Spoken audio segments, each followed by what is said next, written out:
భక్తి టీవీ ప్రేక్షకులకు నమస్కారం. రుద్రాక్షల సందేహాలు కార్యక్రమానికి స్వాగతం. ఈనాటి మన కార్యక్రమంలో మనతో పాటు ఉన్నారు ప్రముఖ జ్యోతిష్య నిపుణులు డాక్టర్ పాండురంగారావు గారు. ఇక రుద్రాక్ష ధారణకు సంబంధించిన సందేహాలు సమస్యలు ఏ ఉన్నా కానీ స్క్రీన్ మీద నంబర్స్ నోట్ చేసుకోవచ్చు. ఇక అలాగే రుద్రాక్ష చాలా మందికి కూడా సందేహాలు కలుగుతూ ఉంటాయి. కొత్తగా రుద్రాక్ష ధారణ చేస్తే ఎటువంటి ఫలితాలు ఉంటాయి, అలాగే ఆల్రెడీ రుద్రాక్ష ధారణ చేసిన వాళ్ళు ఎటువంటిది యాడ్ చేసుకుంటే బాగుంటుంది ఇత్యాది అంశాలు ఏ సందేహాలు ఉన్నా స్క్రీన్ మీద నంబర్స్ నోట్ చేసుకోండి. గురుగారు మీ అందరితో మాట్లాడడానికి కూడా లైవ్ లో సిద్ధంగా ఉన్నారు. ఇక కార్యక్రమాన్ని మొదలు పెడదాం. నమ శివాయ. ఓం నమ శివాయ. ఏం చెప్పుకుందాం ఈరోజు? మంచి స్టోరీ. రోజు రకరకాల కథలు చెప్తున్నాం కదా, సరదాగా కాలక్షేపానికి చిన్న కథ, రిలీఫ్ కోసం అప్పుడప్పుడు రకరకాల కథలు. ఇప్పుడు ఒక చిన్న నవ్వుకోవడానికి సరదాగా ఉండే చిన్న కథ. ఒక రైతు ఒక ఇంటికి వెళ్ళి భార్యతో వెళ్ళి భోజనానికి వెళ్ళాడు. వాళ్ళు పిలిచారు, భోజనానికి వెళ్ళాడు. వాళ్ళు డిఫరెంట్గా కాకరకాయ కూర వేసి అన్నం పెట్టారు. అది రెగ్యులర్గా తినే కర్రీస్ కాదు కదా, డిఫరెంట్గా కాకరకాయ ఎప్పుడో కానీ ఎవరో కానీ పెట్టారు. ఆ రోజుల్లో ఇంకా ఆడదు. సరే కాకరకాయ కోసి పెట్టేసరికి రైతుకి ఆ రోజు నుంచి అనిపిస్తుంది కాకరకాయ ఎలాగన్నా సపరేట్గా వండించుకొని తినాలి, సపరేట్గా ఉల్లికారం పెట్టించుకొని కాకరకాయ వేపుడు చేయించి ఉల్లికారం పెట్టించి అది తింటే చాలా బాగుంటుందని చాలా ఆలోచన చేస్తున్నాడు. సరే భార్యతో చెప్తాడు, కాకరకాయ కూర వండవే బాబు, ఇలాగా ఉల్లికారం పెట్టి మంచిగా వేపి అది ఉండిపోయింది తిన్న దగ్గర నుంచి, తినకపోతే జివ చచ్చిపోయేటట్టుంది, ఎలాగైనా చెయ్యి అంటే సరే అయితే కాకరకాయలు తీసుకురమ్మంట. ఆ రోజుల్లో కాకరకాయలు ఎక్కడ తిరిగితే అరుదుగా ఉండే కూర ఎక్కడ దొరకవు. తిరిగి తిరిగి తిరిగి అలసిపోయి మొత్తానికి కాకరకాయ విత్తనాలు సంపాదించి దాన్ని పాతి చిన్న పాదు చేసి జాగ్రత్తగా పెంచితే 3 కాయలు కాసాయి. ఈ 3 కాయలు అతి జాగ్రత్తగా కోసి ఇంటికి తీసుకెళ్ళి భార్యకి ఇచ్చి, ఈ 3 చక్కగా సరిపోతాయి మన ఇద్దరికి, ఈ 3 శుభ్రంగా తినొచ్చు ఇద్దరం, ఉల్లికారం పెట్టి వేపు చేసి పెద్ద పెద్ద కాయలు కదా సరిపోతాయి అని చెప్పేసి భార్యకి ఇచ్చాడు. భార్యకి ఇచ్చి నేను పొలానికి వెళ్ళొస్తాను, రెడీగా ఉంచు, వండి పెట్టి ఉంచు. పొలానికి వెళ్తాడు, పొలం పని చేస్తున్నాడు. ఈ కాకరకాయ వేపుడు మీద ఉల్లికారం మీదే లాగుతుంది, కాకరకాయ ఉల్లికారం మీద. ఎలాగైనా తొందరగా వెళ్ళి అది ముందు తీసే కోరిక తీర్చుకోవాలని. సరే మొత్తానికి ఆడబడిగా మొత్తం పని అంతా చేసుకొని ఇంటికి వస్తాడు. ఇంటికి వచ్చేటప్పుడు ఇక్కడ జరిగింది ఏంటంటే భర్త వచ్చే ఇంటికి వచ్చేటప్పుడు చక్కగా వేపుడు చేసి ఉల్లికారం పెట్టి రెడీ చేసి మొత్తం అవుతుండగా అబ్బా ఆ వాసనకి భలే ఉంది ఉల్లికారం కాకరకాయ వేపుడు, అసలు టేస్ట్ ఎలా ఉందో చూడకుండా తీరా అంతా వండిన తర్వాత బాగోపోతే తిడతాడు, ఇవన్నీ ఎందుకు వచ్చింది ముందు రుచి చూద్దామని చెప్పేసి నోట్లో పెట్టేసరికి ఆహా ఏం అద్భుతం అని మొత్తం తినేసింది. ఆ కాయ మొత్తం తినేసింది. కాయ మొత్తం తినేసిన తర్వాత మళ్ళీ వండుతూ ఇంత బాగుంది కదా, నా వాటా ఇందులో ఉంది కదా, నా వాటాకాయ తినేస్తాను. ఒకటి రుచి చూడడానికి తిన్నది, రెండోది నా వాటా కూడా తినేస్తానని రెండోది తినేసింది. నా వంతు అయిపోయింది, తర్వాత తినక్కర్లేదు. భర్త వచ్చాడు. భర్త వచ్చిన తర్వాత మళ్ళీ భోజనం అంతా పెట్టి కూర పెడుతుంది. ఏమిటే 3 ఒకటే ఉంది అంటే ఏం లేదు, ఇలా రుచి చూస్తూ ఒకటి తిన్నాను, బాగుంది కదా, నా వాటా కూడా తినేస్తే మీ వాటా అక్కడ ఉంది, నాది నేను తినేసాను, నా వాటా 2 ఈ రకంగా అయిపోయాయి, అది బాగుంది కదా అని తినేసాను అంటే దిక్కుమాలిన వేషాలు అది ఇది అని గట్టిగా ఈ మాత్రం దానికి ఇది కూడా ఎందుకు ఉంచామంటే ఇది కూడా తినేస్తాను, తినేస్తుంది 3ది కూడా. అంటే ఇంకేం ఉంచలేదు, ఇలా ఉంటారులేండి సహజంగా కూడా.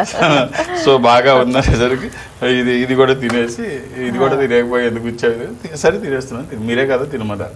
సో అంటే బాగుంది అనేటప్పుడు కారణాలు వెతుక్కోవడం అంతే. ఇప్పుడు దేనికైనా కారణం తనకి మనసుకి నచ్చిన దానికి ఎవరైనా ఇష్టపడి ఏం చేస్తారంటే అది చేసిన తర్వాత కారణం వెతుక్కుంటారు, వాళ్ళ వాదన బలపరుచుకుంటారు. మా హత్య చేసిన వాడు కూడా నువ్వు హత్య ఎందుకు చేసావు అంటే నాకు హత్య చేయడం మా కులవృత్తి కాదు, మా సాంప్రదాయము కాదు, అక్కడ సిచ్యువేషన్ డిమాండ్ చేసింది చేశాను, నా ఆ ప్లేస్లో నువ్వున్నా అదే చేస్తావని మనల్ని మర్డర్ అంటాడు. సో అలాగే ఎవరు ఇప్పుడు తనకి తినాలనిపించింది, అది బాగుంది కాబట్టి తినేసింది, ఇంకా మొత్తం తినేస్తే పోద్ది కదా బాగుంది, ఆ తర్వాత అక్కడ కనిపిస్తోంది నాకంటూ ఒక వాటా ఏడుస్తుంది కదా, అది తర్వాత తినే బదులు ఇప్పుడే తింటే పోతుంది, అలా వాదన సమర్థించుకుంటూ నువ్వే తినమన్నావు కదా 3ది కూడా తినేసాను, సమర్థించుకోవడానికి అయితే బాగుంటుంది. సో ఇలాగా మానవ బలహీనతలు ఏంటంటే తన వాదనని సమర్థించుకోవడం కోసం ఏది జరిగినా తనకు అనుకూలంగా మాట్లాడుకుంటారు ఎవరైనా, అంతే. సరదాగా కూర గురించి చెప్పుకోవచ్చు కానీ వాస్తవంగా ఏమైంది అంటే ఉన్నది కూడా పోయింది అన్నట్టు. రైట్ బాగుంది. ఎవరైనా ఇలాగే వాళ్ళ వాదన బలపరచుకోవడం నిలబెట్టుకోవడం కోసం ఇలాగే చేస్తూ ఉంటారు. ఇంతకు మీకు ఇష్టమా కాకరకాయ? ఇష్టం కాకరకాయ పెట్టి సాధారణంగా అందరూ ఇష్టపడతారు ఆరోగ్యానికి మంచిది కాబట్టి. ఉల్లికారం కాకరకాయ వేపుడు ఉల్లికారం జనరల్గా ఇష్టపడతారు. ఓకే ఓకే రైట్ గురుగారు. కాల్స్ చూద్దాం. హలో హలో హలో హలో చెప్పండి మీ పేరు. ఏమండి మీరు టీవీ చూడొద్దండి, మాట్లాడండి గురుగారితో. Hello Shivakumar madam. మాట్లాడండి గురుగారు ఉన్నారు. ఓం నమ శివాయ్. ఓ నమస్కారం గురుగారు. ఎలా నమస్కారం ఉన్నారు గురుగారు. అమ్మా? ఎలా ఉన్నారు? బాగున్నారు గురుగారు. డేట్ ఆఫ్ బర్త్ చెప్పండి అమ్మా. Date of birth 19/12/2004 sir. అమ్మాయి 2004. అవును సార్.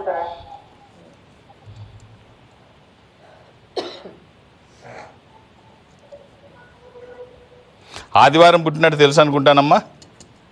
అవును గురుగారు. అమ్మాయి రాశి నక్షత్రం చెప్పండి గురుగారు. ఇది సప్తమి శుక్లపక్షము, శుద్ధ సప్తమి. ఇది కుంభరాశి, శతభిష నక్షత్రము. రాశి శతభిషం, రాశి కుంభం, నక్షత్రం శతభిషం. ఈ అమ్మాయికి మీ రివర్స్ రుద్రాక్ష, నవముఖి, 9 ముఖములు కలిగిన ఈ రుద్రాక్ష నవశక్తి స్వరూపము. ఇది అమ్మవారి స్వరూపం, విజయాలు చేకూర్చి దోషాలు నివారించేది. ఈ ఒక్క రుద్రాక్ష శరీరానికి తాకే విధంగా ధరించమనండి, ఎప్పుడు వేసుకోమనండి. ఎలాంటి నియమాలు లేవు, 24/7 వేసుకోవచ్చు. అది వచ్చిన తర్వాత చాలా బాగుంటుంది. మీ ఆశీర్వచనము, వాళ్ళ ప్రయత్నము, ఈశ్వరానుగ్రహము. నా వంతు బాధ్యతగా జాతకాన్ని వేదగణితంతో అధ్యయనం చేయడం వల్ల జాతకంలో దోషాలుంటే నివారించబడతాయి. ఈ రుద్రాక్ష వాళ్ళు అన్ని రకాలుగా ముందుకెళ్ళడానికి దోహదపడుతుంది. ఓకే, మరో కాల్ చూద్దాం. హలో హలో చెప్పండి మీ పేరు. మేడం నా పేరు ప్రసాద్ మేడం. ఓకే అండి, మాట్లాడండి గురుగారితో. గురుగారు నమస్తే గురుగారు.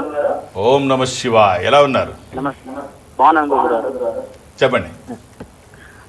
మా అబ్బాయి జాతకం, మా అబ్బాయిది 4/4/2007. 4/4/2007. ఇక పొద్దున 7:23. అవును, బుధవారం నాడు ఉదయం ఇది. అవును సార్. అవును. అబ్బాయి ఏం చేస్తున్నాడండి? ఇది ద్వాదశి కృష్ణపక్షము, బహుళ ద్వాదశి. ఇది మీనరాశి. ఈ అబ్బాయికి మీ రివర్స్ రుద్రాక్ష 12 ముఖాలు కానీ 8 ముఖాలు కానీ. ద్వాదశముఖి, ద్వాదశ ఆదిత్య స్వరూపం అంటే సూర్య స్వరూపము.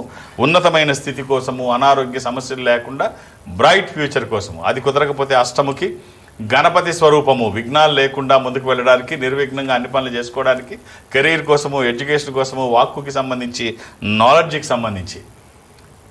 సో ఈ రెండిట్లో ఏదన్నా ఒకటి వేయండి. అలా అని ఏది పడితే అది వేయకండి. దురదృష్టం రుద్రాక్షల్లో 100కి 99 నకిలీయే ఉంటాయి. ఒక్కటైనా మంచిది వేస్తే వచ్చే ఫలితం ఒక అద్భుతం. ఓకే, ఇప్పుడు మామూలుగా ఈ ఏలినాటి శని, అర్ధాష్టమ శని, అష్టమ శని, ఈ శని అనేది కొంచెం అందరు టెన్షన్ పడుతుంటారు, బాధపడుతుంటారు. ఈ శని పీరియడ్ లో ఉన్నప్పుడు మన రుద్రాక్ష ఇంకొంచెం ఆయన నుండి ఏదైనా ఉపశమనం కలిగిస్తుంది అనే కదా. ఇప్పుడు ఈశ్వరుడు ఐశ్వర్యానికి కాదు, గ్రహాలకి అధిపతి. గ్రహపరమైన దోషాలు ఉన్నప్పుడు ఇమీడియట్ గా రెమెడీ ఇది. ఇప్పుడు మళ్ళీ దీనికి మనం అది మూలాల్లోకి వెళ్ళి రావణుడు శనిని బంధించిన విధానం, కొడుకుకి ఆ పుట్టిన సమయంలో శని ప్రభావం లేకుండా ఉండడం కోసం బంధించినటువంటి సంఘటన, తర్వాత హనుమంతుల వారు ఇడిపించినప్పుడు బంధించి ఉన్నాడు, నిడిపిస్తారు కదా శనిని. అదొక కథ, అది మళ్ళీ మనం చెప్పుకుందాం. ఈశ్వరుడికి ఈ శని ప్రభావం తొలగడానికి హనుమంతుల వారికి ఏమిటి సంబంధం? ఇది డెప్త్ గా ఒకసారి వెళ్ళి మాట్లాడదాం. అది అంటే మొత్తం గ్రహాలన్నింటినీ బంధించి మేఘనాథుడు పుట్టేటప్పుడు, పుట్టక ముందు ఎలాంటి అంతరాయం కలగకూడదు, తను ఎప్పుడు చిరాయువుగా ఉండాలి అని చెప్పేసి రావణుడు వేసిన ప్లాన్కి శని అడ్డు తగులుతూ తను బంధించింది తప్పించుకొని రావడం. అది మళ్ళీ ఒకసారి మాట్లాడదాం. అది వివరంగా మాట్లాడదాం. గ్రహపరమైన దోషాలను నివారించడానికి స్వయం ఈశ్వర స్వరూపం రుద్రాక్ష. రుద్రాక్ష అంటే గ్రహపరమైన దోషాలు కూడా నివారించడానికి ఉపయోగపడుతుంది. ఉపశమనం కలుగుతుంది వేసుకున్నాక. ఖచ్చితంగా కలుగుతుంది, అందులో సందేహం లేదు. రైట్ గురుగారు, మరొకరు చూద్దాం. హలో హలో అమ్మా, చెప్పండి మీ పేరమ్మా. మా బాబు బండి చూడాలి. ఓకే అమ్మా, మాట్లాడండి గురుగారు. అమ్మా ఓం నమ శివాయ్. ఓం నమ శివాయ. ఏమిటమ్మా? మా బాబు చదువు అయిపోయిందండి, బీటెక్. అదే ఖాళీగా ఉన్నాడు, సూపర్ జాతకం. డేట్ ఆఫ్ బర్త్ అమ్మా, డేట్ ఆఫ్ బర్త్ 13/10/2000. అంటే 13వ తారీఖు తెల్లారి గట్లండి 4/10కి, అంటే 14 అవుతుందండి. అంటే అది శుక్రవారమా శనివారమా మీరు చెప్పింది? శనివారం అండి. శనివారం అయితే 14 అమ్మా. అది అప్పుడు శనివారం అవుతుంది, 14 అవుతుంది. ఎంతమంది పిల్లలమ్మా మీకు? 2 ఇది పాఠ్యమి కృష్ణపక్షము పౌర్ణమి తర్వాత రోజు. ఇది మేషరాశి, భరణి నక్షత్రము. తినకు మీరు ఇవ్వాల్సిన రుద్రాక్ష ఒక ఏకాదశముఖి రుద్రాక్ష, ఏకాదశ రుద్రస్వరూపము. అలాగే ఒకవేళ అది కుదరకపోతే షణ్ముఖి కూడా ఇవ్వచ్చు, 6 ముఖాలు, వెరీ నార్మల్ రుద్రాక్ష. ఈ రెండింటిలో ఏదైనా ఒక్కటి ఇవ్వండి, చాలా బాగుంటుంది. All the best. ఓకే, మరో కాల్ చూద్దాం. హలో హలో అమ్మా, చెప్పండి అమ్మా మీ పేరు? నా పేరు జయశ్రీ. ఓకే అమ్మా, గురుగారు అమ్మా ఓం నమ శివాయ. ఏమిటమ్మా, ఎవరి కోసం? అమ్మా, మాట్లాడండి, మీ డేట్ ఆఫ్ బర్త్ చెప్పండి. Date of birth 18/9/1980. ఓకే, ఎవరిదమ్మా ఇది? నాదే గురుగారు. అమ్మా శుక్రవారం పుట్టినట్టు తెలుసా అమ్మా? అవును గురుగారు. మరి రాశి ఏంటో చెప్పండి గురుగారు, రాశి నక్షత్రం. ఇది చతుర్థి, బహుళ చవితి అంటే సంకటహర చతుర్థి. ఇది వృషభ రాశి, కృత్తికా నక్షత్రము, 4వ పాదము. నువ్వు వేసుకోవాల్సిన రుద్రాక్ష, వేసుకోవడానికి వీలైన రుద్రాక్ష నవముఖి కానీ అష్టముఖి కానీ, 9 ముఖాలు. ఇది అమ్మవారి స్వరూపము, విజయాలు చేకూర్చి దోషాలు నివారించేది. లేకపోతే అష్టముఖి గణపతి స్వరూపము, ఆటంకాలు లేకుండా. అమ్మ ఈ రెండిట్లో ఏదైనా ఒక్కటి సూత్రాల్లో వేసుకుంటే మధ్యలో వేసుకోకుండా ఆ పక్కన కానీ ఈ పక్కన కానీ వేసుకోండి, శరీరానికి తాకే విధంగా. ఇది వచ్చిన తర్వాత ఈ స్పిరిచువల్ ప్రాపర్టీ, ఆధ్యాత్మిక సంపద మన దగ్గరికి వచ్చిన తర్వాత ఇది ఎలా ఉంటుందో అసలు మీరు అనుభవించడం తప్ప ఈ మాటలకు అందని అనుభూతి అయితే ఖచ్చితంగా ఉంటుంది. All the best. క్యాంప్స్ గురుగారు ఈ వారం తిరుపతి, ఎల్లుండి తిరుపతి. తిరుపతిలో కొంతసేపు మధ్యాహ్నం వరకు ఉంటాను. అర్థం చేసుకొని మీరు ఒక్కొక్క డేట్ ఆఫ్ బర్త్, ఒక్కొక్క పేరు మాత్రమే, డేట్ ఆఫ్ బర్త్ కాదు, పేరు, ఒక్కొక్క పేర్లు రాసుకుంటారు. ఇక్కడ హైదరాబాద్లో అయితే పేర్లే రాసుకోరు. నేను ఉన్నాను లేదు చెప్తాను, చెప్తారు అంతవరకే. సో అక్కడ పేర్లు అంటే ఎంతమందిని నేను కలవాలో ఆ సమయంలో నాకు తెలియాలి కాబట్టి సమయం ఉండదు కాబట్టి పేర్లు రాసుకోకపోతే మళ్ళీ ఇబ్బంది అవుతుంది, ప్రణాళిక లేకపోతే కష్టం అవుతుంది. సో ఆ ప్రణాళిక గురించి రోజు మాట్లాడి మనకే ప్రణాళిక లేకపోతే ఇష్టం వచ్చినట్టు చేస్తే అక్కడ వచ్చిన వాళ్ళు వెనక్కి వెళ్ళిపోవడమో లేకపోతే వాళ్ళకి అసౌకర్యం కలగడం, ఇదంతా ఇబ్బంది. సో అందుకనే మీరు ఒక్కొక్క పేరు మాత్రమే తిరుపతిలో నమోదు చేయించండి. అందులో నిన్న నేను చెప్పడం జరిగింది, వాళ్ళకి విజయవాడలోనో రాజమండ్రిలోనో వాళ్ళకు ఉన్నంత అనుభవం అక్కడికి తక్కువ ఉంటుంది. ఎప్పుడో రేరుగా వెళుతూ ఉంటాను నేను అక్కడికి.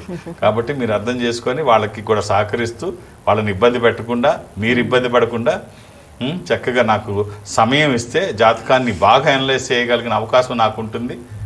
అర్థం చేసుకొని సహకరించండి. ఒక్కొక్క పేరే. ఇక హైదరాబాద్లో నన్ను కలవడానికి నేను ఎవరికి అపాయింట్మెంట్స్ ఇవ్వను, ఏ రికమెండేషన్ తీసుకోను. నన్ను కలవడానికి ఏమీ అవసరం లేదు. నేను ఉన్నప్పుడు వస్తే చూసేస్తాను, అంతే. ఇంతకు మించి ఏముండదు, ఏమీ అవసరం లేదు. నేను ఉన్నప్పుడు వస్తే చూసేస్తాను.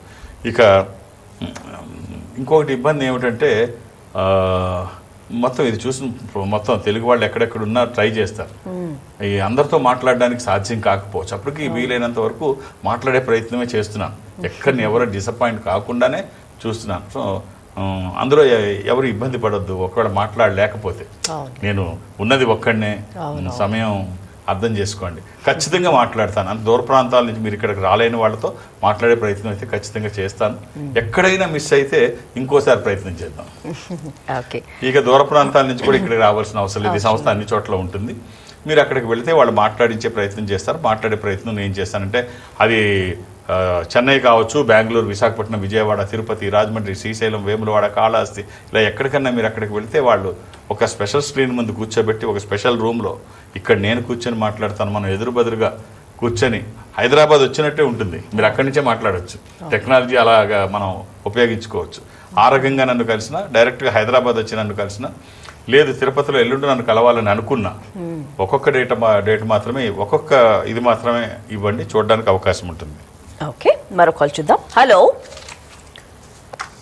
హలో హలో చెప్పండి అమ్మా, మీ పేరమ్మా? నమస్కారం సార్. అమ్మ మాట్లాడండి, గురుగారు ఉన్నారు. అమ్మా ఓం నమ శివాయ. ఓం నమ శివాయ గురూజీ. ఏమిటమ్మా? నా పేరు తిలోత్తమ గురూజీ. అమ్మా చెప్పండి. తిలోత్తమ నా పేరు బాగుందమ్మా. తిలోత్తమ గురూజీ. నాది కొంచెం ఇంట్లో ప్రాబ్లమ్స్ ఉన్నాయి గురూజీ. నాకు పేరు బాగుందమ్మా. వర్తిస్తుంది కొంచెం చెప్పండి. అమ్మా డేట్ ఆఫ్ బర్త్? నా డేట్ ఆఫ్ బర్త్ 8వ నెల 10వ తారీఖు 78 సార్. అమ్మా ఏం చేస్తారు మీరు? 10వ తారీఖు 8వ నెల 8వ నెల 10వ తారీఖా? ఆ, రివర్స్లో రాసు. 78 అదే. ఏమిటమ్మా ఏం చేస్తారమ్మా? అవును గురూజీ. ఏం చేస్తారు? నేనా హౌస్ వైఫ్ గురూజీ. గురువారం పుట్టినట్టు తెలుసమ్మా మీరు? తెలియదు గురూజీ. పిల్లలు ఎంతమంది అమ్మా? ఇది సప్తమి శుక్లపక్షము, శుద్ధ సప్తమి. ఇది ధనుర్రాశి, పూర్వాషాఢ నక్షత్రము. అమ్మ మీరు వేసుకోవడానికి ఈ 9 ముఖాల రుద్రాక్ష, 12 ముఖాల రుద్రాక్ష, ఈ రెండు మీకు సంబంధించివి.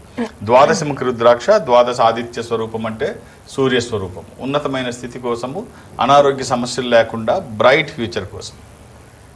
అది కుదరకపోతే నవముఖి అమ్మవారి స్వరూపము, విజయాలు చేకూర్చి దోషాలు నివారించేది. శరీరానికి తాకే విధంగా వేసుకోండి. మీరు ఏదేదో చెప్దామని అనుకున్నారు, కానీ ఖచ్చితంగా ఒకటైతే నేను చెప్తాను, రుద్రాక్ష ధారణ చాలా రిలీఫ్ ఇస్తుంది అనేక విషయాల్లోంచి. అది ధరించిన తర్వాత మార్పు మీరు చూస్తే ఆశ్చర్యపడే విధంగా ఉంటుందంటే అతిశయోక్తి కాదు. అంత బాగుంటుంది, అంత సౌఖ్యంగా ఉంటుంది రుద్రాక్ష ధారణ. చాలా విషయాల్లో రిలీఫ్ ఉంటుంది. All the best. ఓకే, ఇక మనం నిన్న మాట్లాడుకున్నాం కదా, నిన్న రాముడి పట్టాభిషేకం ఎంతో అంగరంగ వైభవంగా చేశారు భద్రాచలంలో. అయితే రామసేతు గురించి ఎంతో మందికి ఇప్పటికీ కూడా చాలా డౌట్స్ ఉంటాయి. అది ఉందా, నిజంగానే కావాలని చెప్తున్నారా అనే విషయం. ఇప్పుడు రామసేతు అది చాలా పెద్ద సబ్జెక్టు, మాట్లాడదాం ఎంతో కొంత ఈ సమయంలో కొంతైనా మనం ఇన్ఫర్మేషన్ ఇవ్వడానికి ట్రై చేద్దాం. అంటే ఇప్పుడు రామాయణానికి ఉన్న గొప్పతనం ఏమిటంటే అనేక సాక్ష్యాలు ఉంటాయి. రామాయణం జరిగింది భారతం కంటే ఎంతో ముందే జరిగిన రామాయణానికి ఎన్నో సాక్ష్యాలు మనకి ఇక్కడ భూమి మీద సజీవంగా ఉన్నాయి ఇప్పటికీ, ఈ కాలంలో కూడా. శ్రీలంకకు వెళితే దాదాపు ఒక 50 ఉంటాయి సాక్ష్యాలు. అశోకవనంలో సీతమ్మ వారిని ఇది అక్కడ ఉన్నప్పుడు చిహ్నాలు కావచ్చు. అలాగే ఇక్కడ మనకి జటాయువు, అక్కడ సాక్ష్యం లేపాక్షిలో జటాయువు సాక్ష్యం కావచ్చు. హనుమంతుల వారు అంటే ఆయన ఏ కాయం ఎలా ఉండేవారో చెప్పే అంశం. ఆయన మహాకాయుడు అని చెప్పడానికి భారతదేశంలో దాదాపు 9వ 10వ నాకు తెలిసి పెద్ద పెద్ద పాదాలు యాజ్ ఇట్ ఈస్గా ఒక మానవుడివి ఎలా ఉంటాయో అలాగే ఒక జంబో పాదాలు ఒక 9వ 10వ గుర్తించాం రకరకాల ప్లేసుల్లో. అలాగే ఇతర దేశాల్లో కూడా ఈ హనుమంతుల వారి చిహ్నాలు చాలా. రామాయణానికి సంబంధించింది ఇక అన్నిటికంటే ముఖ్యం ఈ సేతు సముద్రం, అదే రామసేతు. సేతు సముద్రం వేరు. ఆ ప్రాజెక్టు ఇండియన్ గవర్నమెంట్ చేపట్టిన ప్రాజెక్టు, అది రివర్స్ పేరు పెట్టి అది దాని గురించి తర్వాత మాట్లాడదాం. ఇప్పుడు రామసేతు గురించి మాట్లాడితే, రామసేతువు అప్పుడు రాముల వారు ఇక రామాయణంలో కథ మనం తీసుకున్నట్టయితే లంకకు వెళ్ళడానికి అందరితో కలిపి అక్కడికి వచ్చిన తర్వాత సముద్రం ఎలా దాటాలో అర్థం కాని పరిస్థితిలో రామబాణం వేసి సముద్రుడికి ముందు చెప్పి చూస్తాడు దారిమ్మని.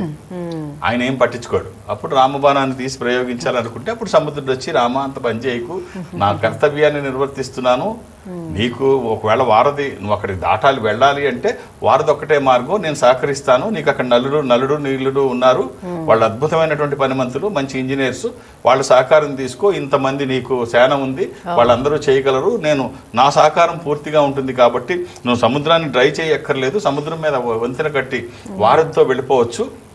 అది అందులో అద్భుతమైనటువంటి శాపాన్ని వరంగా పొందినటువంటి వాళ్ళు నల్లు నీళ్లు, వాళ్ళ ఇంజనీర్లే కాదు, వాళ్ళకు ఒక శాపం ఉంటుంది.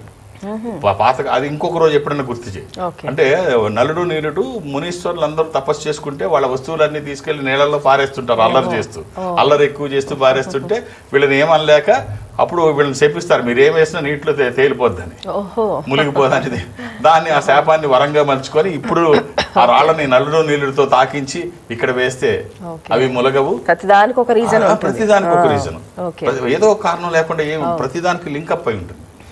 సో చెప్పేసి వాళ్ళ ఉపయోగించమంటే ఆ రకంగా అప్పుడు మనకి రామాయణంలో కథ ఒక అద్భుతమైన ఒక్కసారి రామమానస చరిత్ర, ఒక్కసారి రామమానస చరిత్ర, అలాగే మనకి వాల్మీకి రామాయణం, ఈ రెండు ఇప్పుడు ఈ రెండు ఘట్టాలు ఇక్కడ ఈ సేతు నిర్మాణం దగ్గర చూసినట్టయితే, రామసేతు దగ్గర చూసినట్టయితే ఎంత అద్భుతమైనటువంటి ఇది ఉంటుందంటే ప్రతి బిట్టు ఎంతమంది పాల్గొన్నారు, ఎన్ని రోజులు చేశారు, ఎంత వెడల్పు చేశారు, సముద్రంలో ఎంత లోతుంది 8. ఇప్పుడు ఫోటోలు తీస్తే మన తీసిన ఫోటోల గురించి మాట్లాడదాం, ఇస్రో తీసిన ఫోటోల గురించి మాట్లాడదాం.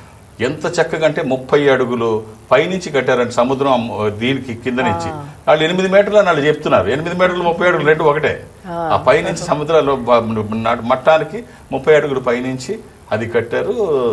29 కిలోమీటర్స్ 29 కిలోమీటర్స్ అది 5 రోజుల్లో పూర్తి చేశారు. ఇంతమంది లక్షలాది మంది వీళ్ళందరూ కూడా రాముడికి సాయం చేసిన వాళ్ళందరూ, ఈ వానర సాయం అంతా కూడా కోట్లాది మంది అంటారు, 10 మిలియన్ అంటారు అప్పట్లో. వీళ్ళు సాయం చేయడం వల్ల 5 రోజుల్లో మొదటి రోజున 14 యోజనాలు, రెండో రోజు 20 యోజనాలు, మూడో రోజు 21 యోజనాలు, 22 యోజనాలు చేశారు. 5వ రోజు 23 యోజనాలతో అది పూర్తి చేశారు. తర్వాత ఎంత వెడల్పు ఎంత ఇదనేది స్పష్టంగా. తర్వాత 1480 వరకు శ్రీలంక నుంచి ఇండియాకి, ఇండియా నుంచి శ్రీలంకకి కాలినడుకున 29 కిలోమీటర్లు వచ్చినట్టుగా అనేక చారిత్రక ఆధారాలు ఉన్నాయి అదే వంతెన మీద. తర్వాత 1480 తర్వాత వచ్చిన తుఫాన్లో, అతి పెద్ద తుఫాన్లో, చాలా ముఖ్యమైన ఒక 3 తుఫాన్లో చాలా వరకు డిస్టర్బ్ అయింది. చాలా వరకు డిస్టర్బ్ అయిన తర్వాత ఆ తర్వాత ఇప్పటికీ కూడా దానికి 98.8% నీళ్ళల్లో ఉంది.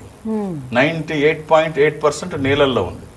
ఇది 1804లో ఒక బ్రిటిష్ కార్టోగ్రాఫర్ 1804లో ఆయన వచ్చి చూసి ఇక్కడ ఏదో బ్రిడ్జి లాగుంది అని చెప్పి ఆయనకు అర్థం కాక అతను తెలియని పేరు పెట్టినటువంటి పేరు ఆడమ్స్ బ్రిడ్జ్. దానికి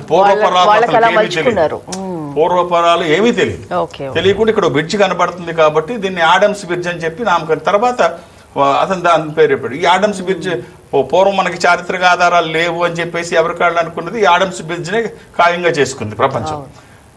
తర్వాత బ్రిటిషర్స్ మనకి ఇక్కడి నుంచి అనేకమైనటువంటి సైంటిస్టులను అక్కడికి పంపించడం, కాటన్ దొరగాడు కూడా వచ్చి అక్కడ సిప్పులకి అడ్డం అవుతుంది దీన్ని ఏం చేయమంటే ఆయన కాటన్ దొర కూడా ఒక రిపోర్ట్ ఇస్తాడు. తర్వాత 1826లో మళ్ళీ వచ్చి దాన్ని, ఇప్పుడు మన చరిత్ర అంతా వెళ్ళదు కానీ సింపుల్గా కట్ చేద్దాం.